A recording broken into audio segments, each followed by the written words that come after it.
भोज दिखानी कोनो पुजेरी मने धरती का चाहे वो केहू होके जेके देवी देवता से लगाव होके वही बात से कोनो एगो वो भगवान के वो देवी देवता के चाहे वाला पूजे वाला कहे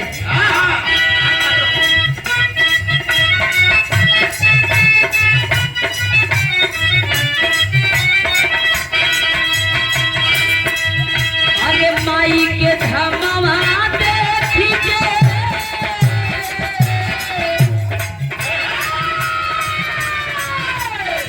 अरे माई के धमवा देखी के ऐसा तोरी करे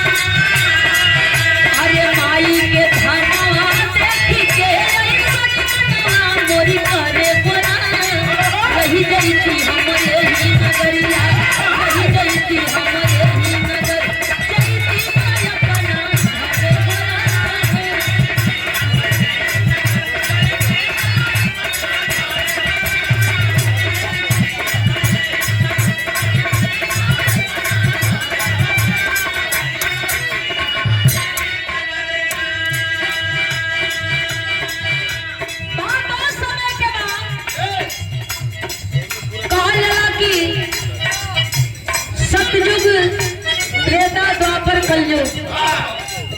और हर युग में कुछ अच्छा भइल बा रोजे अपने द्वारों पर संत बुलवाई के और कुंतभोज राजा चर्चा करावे सभे लोग आवे और सब लोग मगन हो करके कथा के सुने भजन के सुने गावे नाचे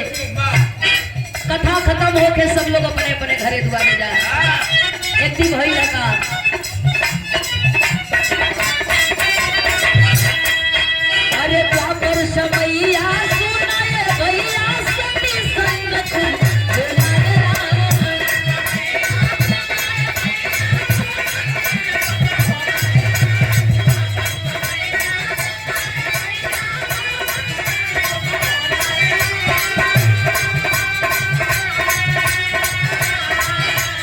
अरे द्वापर समैया सुनाए भैया सती संग खूब भोला भोला